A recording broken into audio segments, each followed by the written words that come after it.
What a week we enjoyed last week. Wonderful gospel meeting, wonderful singing, wonderful preaching. I was thinking about this, and I think the person saddest to see it end was Reagan, because not because she has to go out to hearing me. I guess that could be part of it, but she enjoyed help with the little ones. She said, "This is great. I can sit and listen to lessons." Sometimes the little ones are challenging, but that kind of ties in with what we're talking about this morning. There is a passage in Genesis 42. Of course, we don't have time to get the entire story of Joseph, but you probably are familiar with it. We studied it in our VBS just this past year. But Joseph has been sold into slavery. They originally were going to kill him. Reuben intervenes, and so they throw him into a pit. And we find out later Reuben was intending to try to at least rescue him from their hands. And this group of traveling Ishmaelites come along, and they decide, well, let's just sell him to them. Let's make something. And so they did. Joseph ends up in Potiphar's house. He ends up in prison. He ends up in Egypt, and really second in command in Egypt. And, of course, the famine hits, and the brothers come looking for food. And before he reveals himself to them, he's accusing them of being spies. He says, I know you've come to spy out the land. And in the midst of all this, when they're really the brothers, Joseph's brothers, who have come looking for grain, they are fearful for their lives. This Egyptian man, as they think he is, they don't know it's their brother, of course. He's really, really upset with us, and he's just convinced that we've come to spy out the land. And Reuben decides that the chickens have come home to roost. Now, that's not exactly how a Jewish man would put it, but that's how we in the South would say it. We're reaping what we've sown. And he says to them this statement that makes up the title of our lesson: did I not say unto you, do not sin against the child?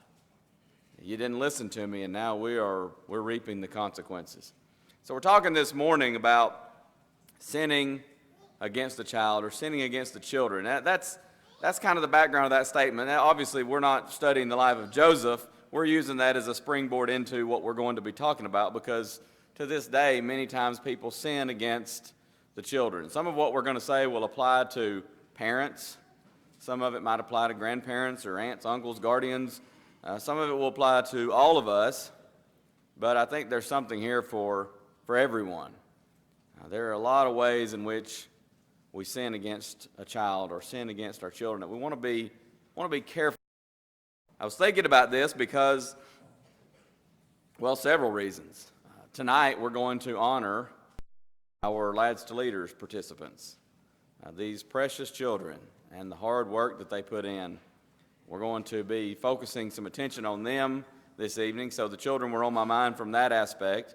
I also was thinking about Mother's Day coming up, Lord willing, next Sunday. Then you have it's the third.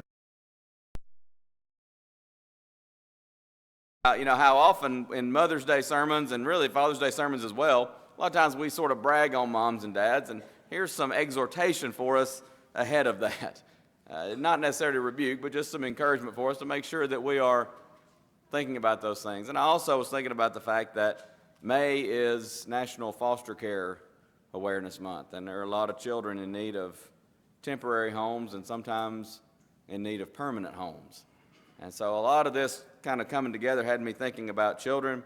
So that's what we're going to be talking about this morning. I've broken this down, as you see on your handout, into 4 different areas in which we often sin against children, whether as parents or otherwise.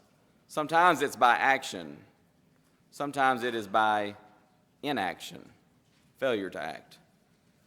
Sometimes it is by our teaching, that we teach them, and sometimes it's by our failure to teach them. So let's talk about that. How do people often sin against a child? Well, one way is by our action. We could talk about a lot of different things here. I've got just a few here that I want to focus in on. One is abortion.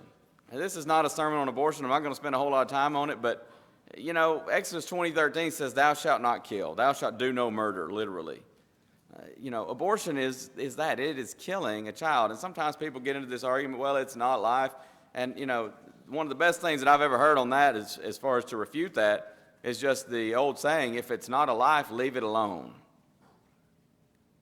If it's not a life, leave it alone. But if you have to kill it, it's alive. You could take something up here, set it, an inanimate object. I could take this little PowerPoint clicker, set it there, leave it alone. It's not going to live. It's not going to die. It's an inanimate object.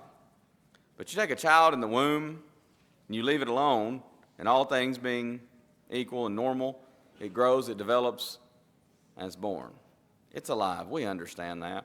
Romans 1:31, and over in 2 Timothy, we'll notice the passage later on, there's the same wording, but it uses the phrase, without natural affection. It is unnatural for mother, father, or anyone else to want to take the life of the most innocent member of a society. That is just unnatural.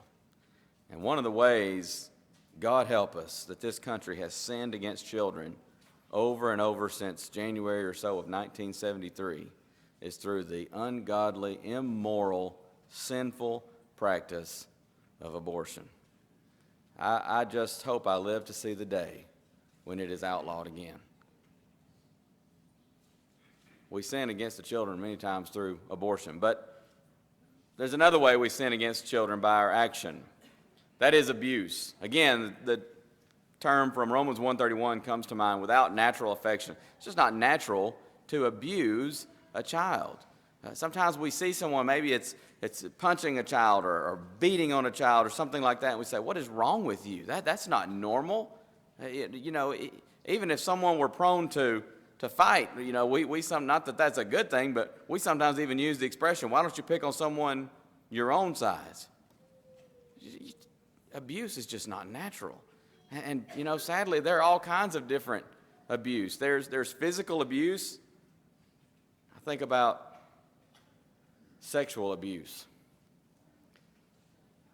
Training to get involved in foster care opened up a whole other dark world to my eyes that I wish I'd never even, quite honestly, I'd have been content just to stay ignorant and in the dark pertaining to the sexual abuse that some little children endure.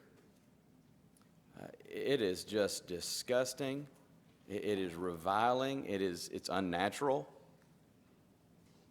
And it just breaks my heart that a child would ever be subjected to such. But they are. Far more often than we realize or think. That's one way we sin against children, by our action. There's also abusive discipline. This probably would hit closer to home. I'm not talking about spanking a child. That is perfectly natural and it's needed. And in fact, probably more of it is needed than less. But we're talking about abuse. There's a spanking, and then there's balling up your fist and punching a child, or taking discipline to a whole other level. We know the difference. We could talk about this. We're going to move on, but we get the difference. It's not rocket science to figure out the difference between corporal punishment, which is good and needed, depending on the situation. And we understand children are different. Some children respond better to a grounding or a timeout or whatever it might be than they do to corporal punishment. We discovered that in our family. Every child is different. You can have 4 different children by the same parents. They've all got unique personalities. They've all got unique leanings as far as how they respond to different forms of punishment. But we understand when we've crossed the line into abuse. We don't want to be abusive. But there's also emotional abuse, berating a child, belittling a child, being overly harsh with a child. This is easy to do because sometimes we forget that children are, they're children. And sometimes we as parents can get frustrated that little Johnny is being little. But we forget little Johnny is little. And he's going to make mistakes, and he's going to do things that sometimes are foolish. It doesn't make it okay. You're still going to, you need to administer punishment, and there's a process of training. But we can be overly harsh if we're not careful. And that can spill over into emotional abuse. Sometimes I've heard, I think I've told you before, that there was a couple of members of the church, members of the body of Christ down in South Alabama, that would say to us sometimes in front of their children, no laugh, no ha-ha, just kidding. But they would say things all the time, and I thought, how must that feel if you're that couple's child? But Reagan and I had just gotten married. We didn't have children, and sometimes we'd talk about we both loved children, and we had plans, if the Lord wills, that we would like to have several children. And they'd just kind of roll their eyes. Well, you can have ours. You change your mind real quick. And I remember thinking, number one, wow, that must be really terrible if you're that child to hear mom and dad say that. And I heard them say it on numerous occasions. Number two, I'm thinking, well, you're just telling on yourself, old boy, because if a child that age that they had was a pain in the rear, guess whose fault it is? Mom and dad. They weren't training those children. So sometimes we get frustrated when we see little ones acting out, but there comes a certain age where they're going to make decisions on their own, but there's also a certain age at which it's mom and dad that are to blame when they're acting like that. So abuse, that's an action that we take against our children, that sometimes we sin against our children. Abortion, abuse. Hey, I tell you another one. This one hits close to home many times with us, especially in the country in which we find ourselves living and the prosperity that we have. Spoiling a child. Proverbs 17:21 says, he that begetteth a fool doeth it to his sorrow, and the father of a fool hath no joy. You want one quick way to make a fool out of a child is just spoil him rotten. Now, I know we throw that term around pretty loosely. And I think, again, this is not a complicated matter to differentiate between when we say, oh, grandma loves to spoil her grandbabies. We get grandmas are going to spoil in a sense. We're not talking about that. We're talking about literally a child gets everything he or she wants. It can be just overly lavishing them with gifts and so many things that they get stuff-itis. And it may be, again, because mom and dad have stuff-itis. Just got to have more stuff, right? And it may get to the point where they don't appreciate anything. And it may get to the point where they expect, I want it, I get it. And if I want it, why am I not getting it? And mom and dad, why did I not get it yesterday? Now that gets to be a problem.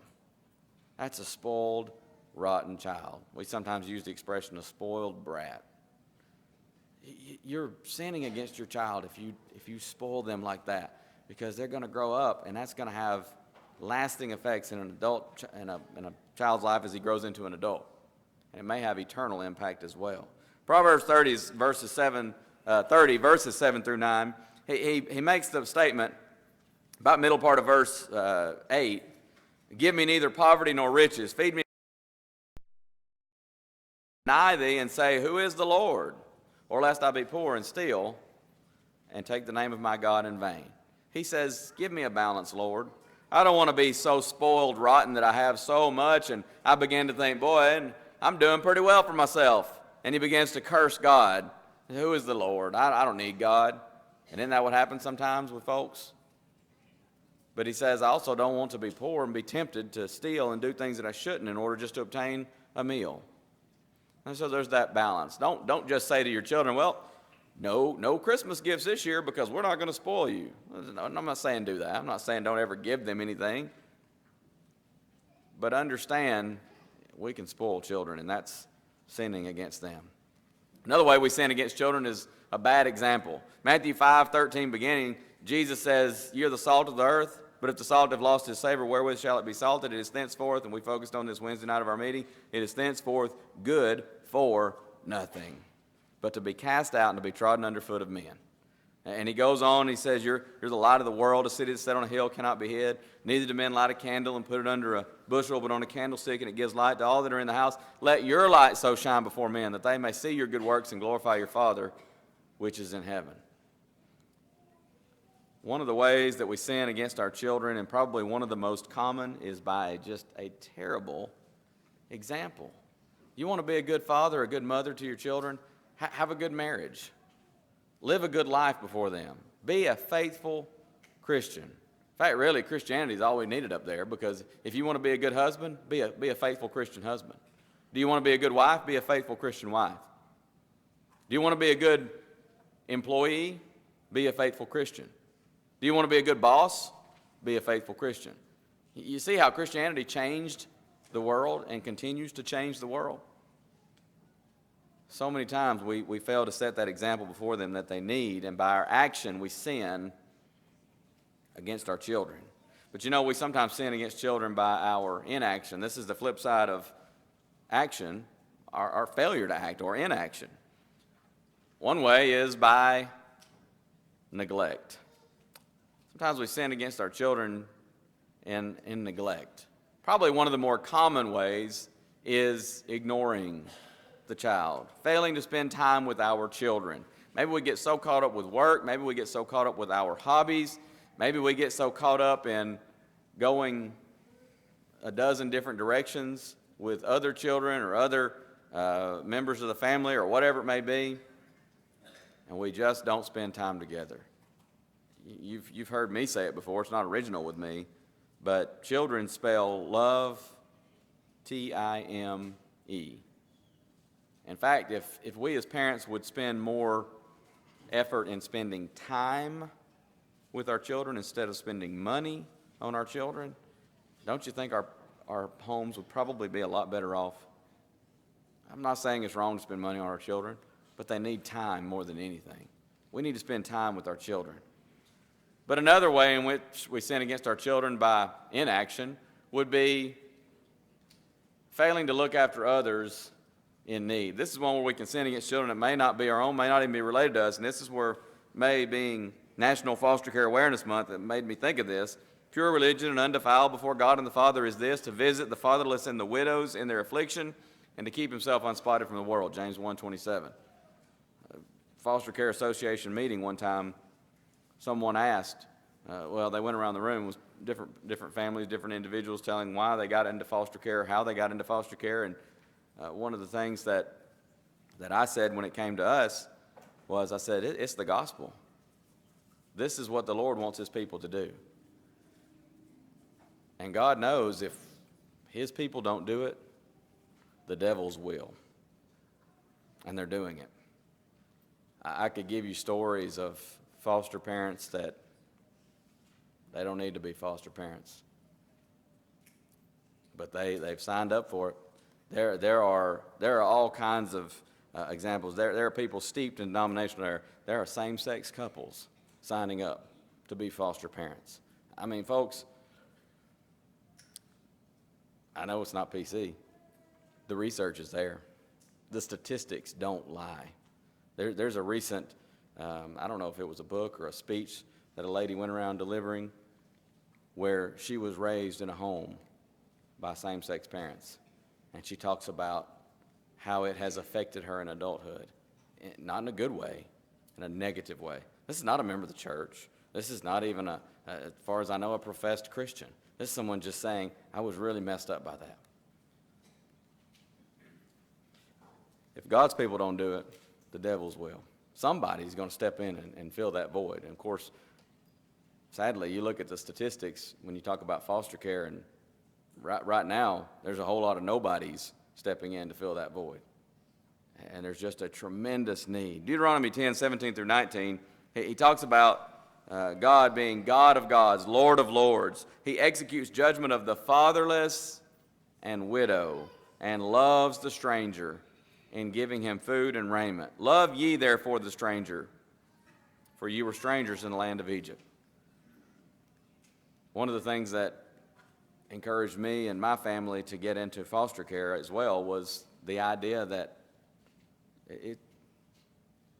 we can imitate God in caring for the fatherless, widows, and so on. And here's a chance to impact eternity with the life of a child. And who is more moldable by the gospel and the precepts of the gospel than a little child? Sometimes we can neglect children and sin against them by our inaction There's also a failure to discipline. Man, we could spend a lot of time on this one. But you know the verses, Proverbs 13:24, he that spareth his rod hateth his son, but he that loveth him chasteneth him betimes. And Proverbs 19:18, chasten thy son while there is hope, let not thy soul spare for his crying. 29:15, the rod and reproof give wisdom, but a child left to himself bringeth his mother to shame. 29:17, correct thy son, and he shall give thee rest. You ever just feel flabbergasted with your children? Most of the time, and I mean, hey, guilty right here. Sometimes I've been just so flabbergasted, and I look back and I think, you know what, Chad, that's your own fault. You're not being as active and involved in the training and discipline as you ought to be. Chasten thy son, correct thy son, he'll give you rest.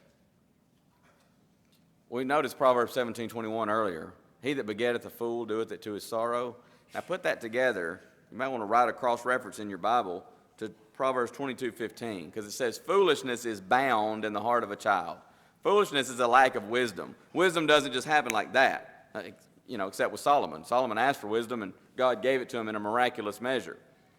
But wisdom has to be taught. It's a process. So foolishness is bound in the heart of a child, but the rod of correction shall drive it far from him.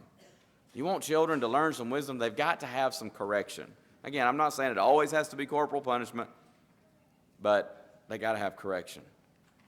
And what we need to understand as parents is that God's going to hold us accountable. We studied in our auditorium class a few weeks ago, 1 Samuel 3:13, where God says, I've told him I'll hold his house, I will judge his house forever for the iniquity which he knoweth, because his sons made themselves vile, and he restrained them not. Eli didn't restrain his sons. He didn't train them. He didn't discipline them. And God says, I'm going to hold you accountable. Now, we've already noticed one of the ways we sin against a child is by spoiling them, right? Just giving them everything.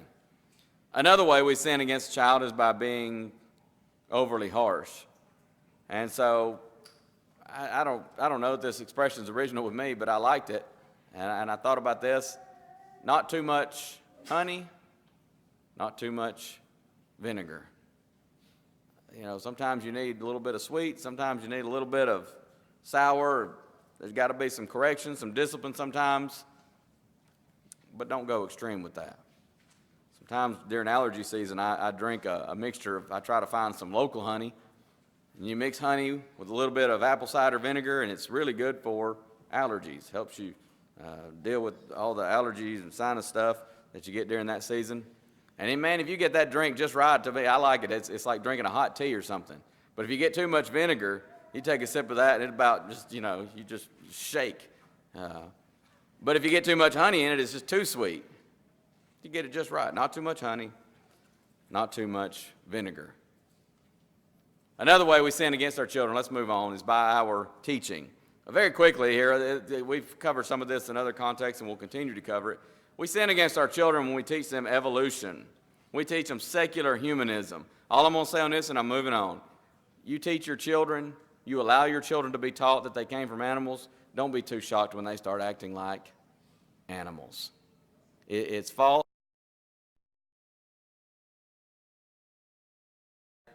Sometimes we find ourselves teaching or allowing our children to be taught evolution.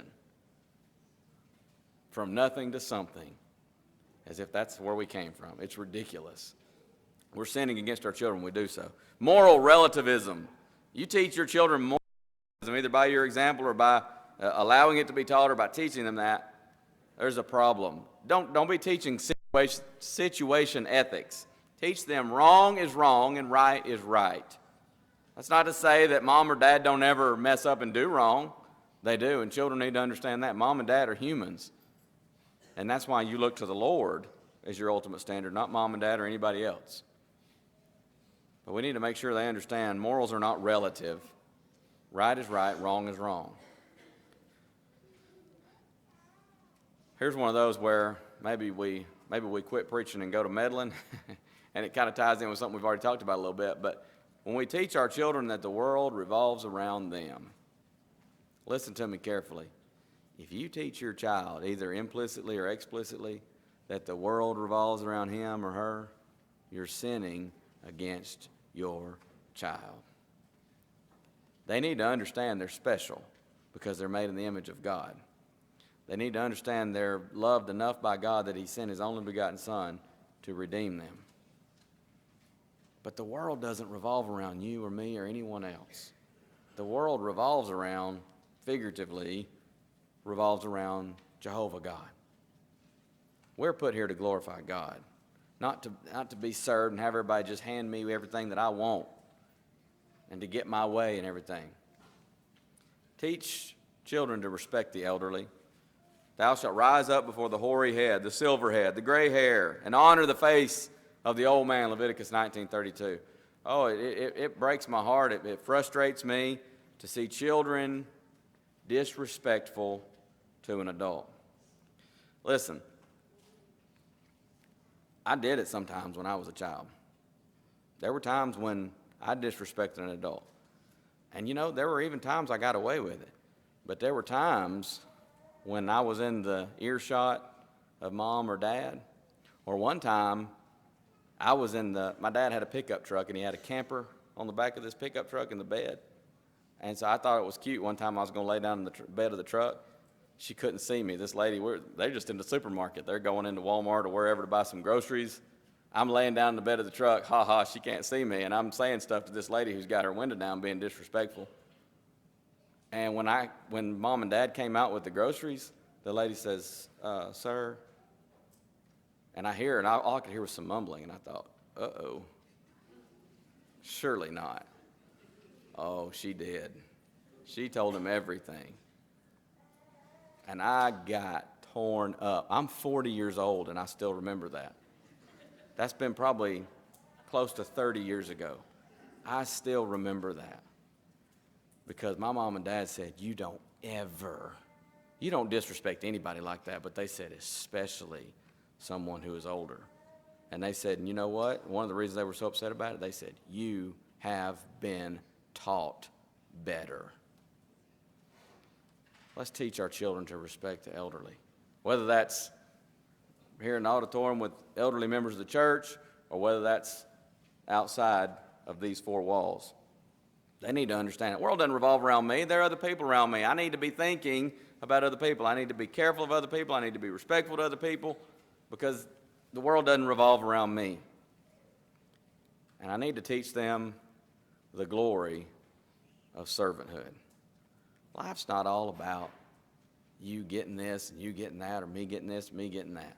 Jesus says in Matthew 20:25-28, you know the princes of the Gentiles, they exercise authority on them. They that are over them exercise authority on them. But Jesus says, it shall not be so among you, Christians. But he that will be greatest among you shall be your servant. In verse 28, he says, even as the Son of Man came not to be ministered unto, but to minister, and to give his life a ransom for many. Jesus didn't come to this earth just to be waited on hand and foot. And I mean, could he have reasonably expected that? I mean, he is King of Kings, Lord of Lords. But he didn't. He came here to serve.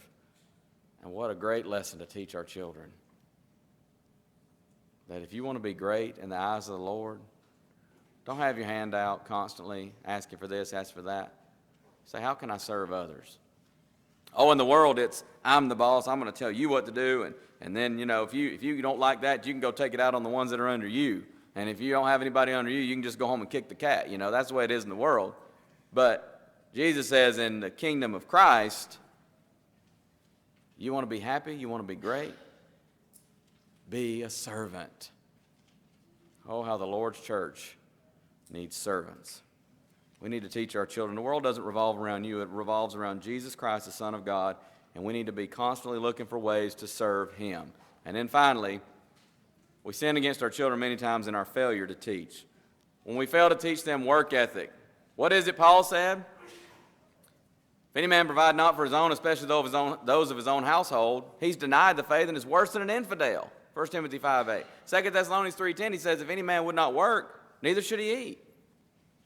And hey, let's teach our children that if you are picking up trash on the highway, or if you're scrubbing toilets, or if you're flipping burgers, or if you're working a desk job, a white-collar job, a blue-collar job, if you're the CEO of a large corporation, whatever you're doing, do your best. Do it right. Do it well. and do the very best job you can do. Let's teach them work ethic. That's whether you're working for dad, grandpa, or the man. Do your best. Do it as if you're working for the Lord, because if you're a child of God, you are working for the Lord. Everything you do ultimately is for Him, not for some employer. Let's teach them gratitude. 2 Timothy 3, 1 through 4, that's that other context where it mentions without natural affection. I'll leave that list to you to look at sometime, but there's a list of sins there that we would look at those and say, wow, that is some bad stuff. But right inside of that list, right in the middle of that list, he says people who are unthankful. Unthankful. Colossians 3:15 mentions this. Be ye thankful, the end of that verse. Colossians 2, verse 7, he says, at the end of that verse, abounding with thanksgiving. I don't want to spend too much time on this one either, but don't our children need to learn some gratitude? Again, I can remember back to my own childhood a couple of times. One time I had a toy revoked. It was given to me. The mother gaveth, the mother tooketh away. And you know why? It wasn't, I don't even think it was from her. I think it was something that was given to me like at a birthday party or something. And you know why? Because I didn't go out of my way to tell that person, hey, thank you. Thank you for coming to my little birthday party. And thank you for that present. I took it, and I think if I recall correctly, I actually not only was unthankful, I acted pretty selfish with it. And Mama said, you know what? I don't think you need that toy. And that was one of those where you kind of think you're going to call Mom's bluff, but she wasn't bluffing. I thought, no way she's going to take away my brand new toy that I got on my birthday. She did. But you know what? I learned a lesson from that I'll never forget.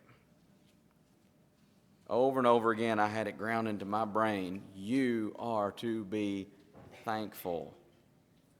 We need to teach our children gratitude. When we fail to teach them gratitude, we're sinning against our children.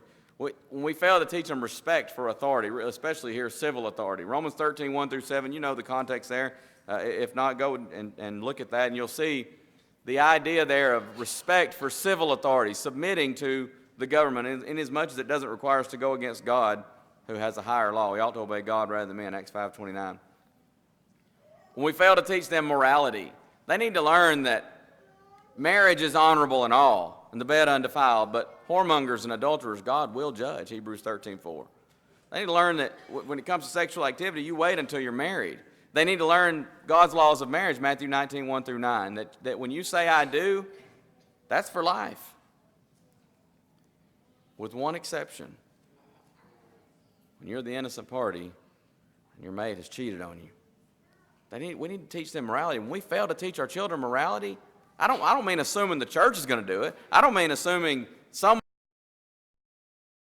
teaching them morality. If we fail to do that, we're sinning against our children. Teach them to enjoy life. When we fail to teach them that,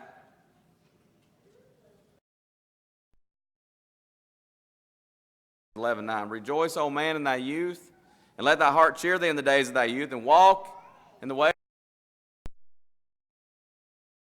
For all these things, God will bring thee into judgment. I want to teach my children, and all children that I come into contact with, enjoy life. That's what God wants you to do. The Christian life is the best life. You find somebody that's been on the other side, they'll tell you, it's the best life. Enjoy it. Just don't forget, there's a reckoning. There's a judgment. And God's going to bring everything into judgment, Ecclesiastes 12, 13, and 14. And so I need to make sure I'm in Christ and I have forgiveness, because I don't want the mistakes I've made and the sins I've committed being brought before me on the day of judgment. Teach them to enjoy life, but remember, there's a judgment day. Teach them priorities. If I fail to teach my children priorities, oh, how I have sinned against them. Jesus is clear. Seek ye, F-I-R-S-T. That word spells first the kingdom of God and his righteousness, and all these things shall be added unto you. Teach your children priorities. I need to teach my children how to be saved, how to go to heaven. If I fail to teach them that, I have sinned in the worst sort of way against my children. Ephesians 6:4 says, "You fathers, provoke not your children to wrath, but bring them up in the nurture and admonition of the Lord." You know Deuteronomy 6:7, teaching them diligently to your children. When you sit down in your house, when you walk by the way, when you rise up, when you lie down, all the time, in other words. We need to make sure we're teaching our children. What are we teaching our children? I want to close with a story that Phil Sanders shared years ago. True story. It's about a man named Bill Snell. Bill owned and operated, he was a successful businessman. He owned and operated a furniture store, a rather large furniture store. He was president of a civic club, member of a school board. He was a devoted husband, devoted father, and he was especially close to his son, Jerry. They were just constant companions. Sometimes Jerry worked with his dad at the furniture store. The boy was called Mr. Jerry by many of the customers. One lady in town said that Mr. Jerry's smile sold more furniture than all his dad's good words. But there was one place to which Bill and Jerry never went together. Bill never accompanied his wife and his son to worship. He stayed home because he said he was just too busy, didn't really have time. Jerry would often ask his dad to go, but Bill didn't go with him. Jerry especially loved Sunday school. He loved his teacher. He was among the most attentive of the students in the class. One Lord's Day, the teacher asked, she was going around the class asking them, and she started with Jerry, and she said, "Jerry, what's the first thing you're going to do when you get to heaven?" You know what little Jerry said? He didn't hesitate for a second. He said, "I'm not going to heaven. I'm going with my dad. We go everywhere together." Not long after that, the Sunday school teacher had occasion to see Mr. Bill. She told him about that. And Mr. Bill said, "That sounds just like Jerry. He always wants to go everywhere I go." And that Bible school teacher, you Bible class teachers, you think you don't have influence? She looked at Mr. Bill and she said, "Mr. Snell, where are you taking Jerry? Where are you taking him?" He never answered because he was too ashamed. The good news is that Mr. Bill Snell, apparently that had an effect on him. He began doing some studying. He began to start coming to services with them, and he obeyed the gospel. And at least as of when the story was told, he was a faithful Christian. Fathers, mothers, grandparents, Bible class teachers, even, I hate this term, but quote, regular members of the church, where are we leading the children?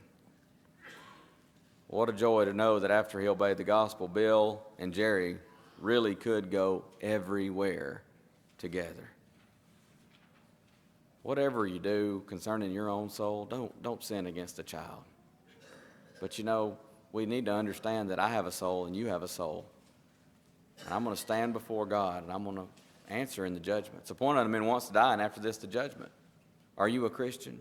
If you're not, you can come confess Christ as Lord, be immersed in water, added by the Lord to his church, to his family.